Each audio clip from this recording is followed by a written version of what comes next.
Ya, pembentukan holding ultramikro menurut saya ini langkah tepat yang dilakukan Menteri BUMN dari sisi efisiensi bisnis.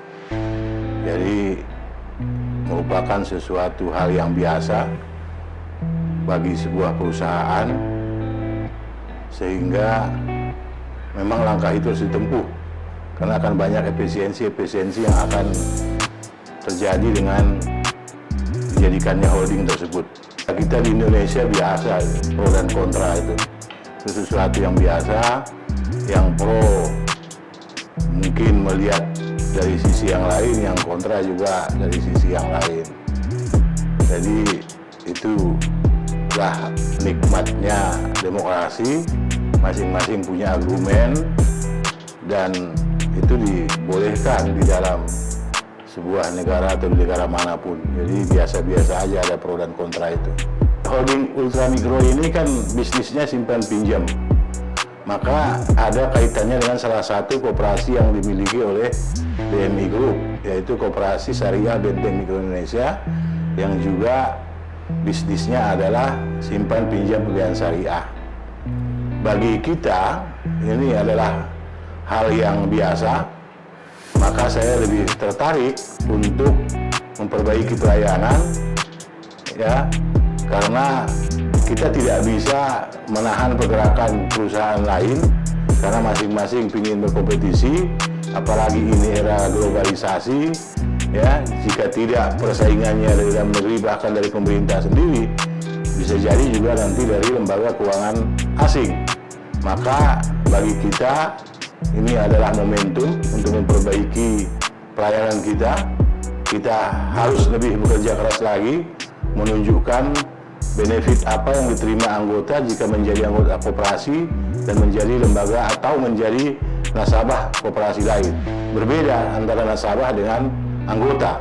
Kalau anggota ikut memiliki perusahaan tersebut, dalam hal ini koperasi, maka dia akan mendapatkan SHU atau dividen setiap akhir tahun.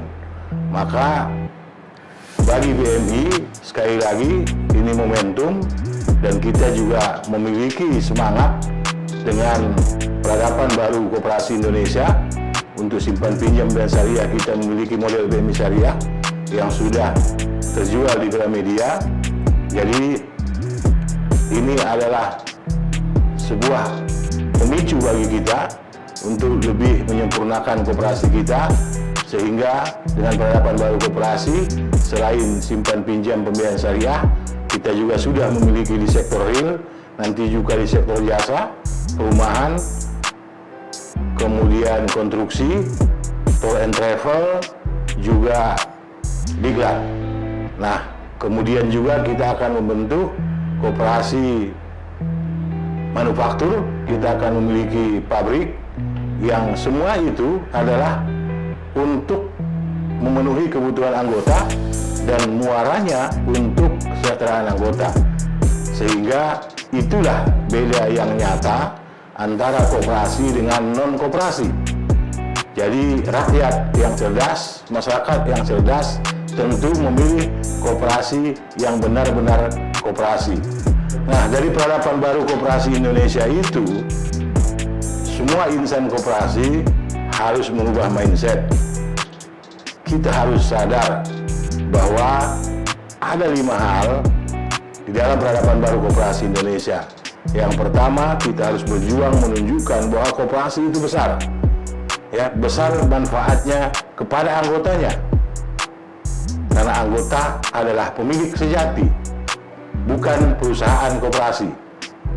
Kemudian yang kedua adalah koperasi itu harus dikelola profesional, sehingga bisa kita menunjukkan, bisa saja orang tuanya mengakses pembiayaan atau mendapatkan pelayanan dari koperasi konsumen BMI atau koperasi kita pada umumnya, tetapi anaknya juga kerja di koperasi tersebut secara profesional, diseleksi sesuai dengan kemampuan dan kompetensi yang dimiliki. Kemudian yang ketiga itu, koperasi itu mandiri, berkarakter dan bermartabat. Mandiri dalam artian kita nggak perlu harus meminta perhatian pemerintah. Tetapi pemerintah juga nggak boleh menafikan bahwa kehadiran ultramikro ini seharusnya juga menyadari bahwa sejak Indonesia merdeka ada koperasi yang berjasa terhadap usaha mikro. Maka kita koperasi tidak perlu berkecil hati, kita tunjukkan bahwa poin yang ketiga tadi, koperasi kita itu mandiri, berkarakter, dan bermartabat. Kita gali permodalan dari anggota untuk melayani diri kita sendiri. Kemudian yang keempat, koperasi itu adalah pemberdayaan. Ini hal yang paling penting, bahwa setiap anggota, setiap masyarakat yang menjadi anggota koperasi harus minimal ada pendapatan tambahan, added income terhadap usahanya. Itulah koperasi yang benar, memberdayakan anggotanya. Bahkan bagi anggota yang belum memiliki usaha, mendapatkan pelatihan dari koperasi tersebut sehingga memiliki usaha sesuai dengan passion masing-masing. Dan yang terakhir, yang kelima adalah koperasi itu harus peduli sesama. Dalam artian seperti yang dipraktekkan oleh koperasi BMI, setiap anggota yang memiliki masalah keuangan seperti COVID ini kita memberikan relaksasi, benar-benar boleh tidak membayar karena memang usahanya tidak berjalan dengan baik. Itulah sejatinya koperasi, ya, peduli kepada anggotanya apapun kondisinya, sehingga itu juga yang mendasari kita melakukan banyak program-program sosial, mulai dari rumah gratis, santunan yatim, santunan duafa, keserdahan, gerakan 1000 sajadah Al-Quran, kemudian ambulan, kursi roda, pengobatan gratis, bahkan sampai operasi, dan banyak lagi yang kita lakukan. Oleh karena itu, sekali lagi, kita insan koperasi harus menunjukkan koperasi berbeda dengan lembaga non-koperasi, dan kita harus berjuang untuk menjadikan koperasi sebagai pilihan bagi masyarakat luas di Indonesia. Terima kasih.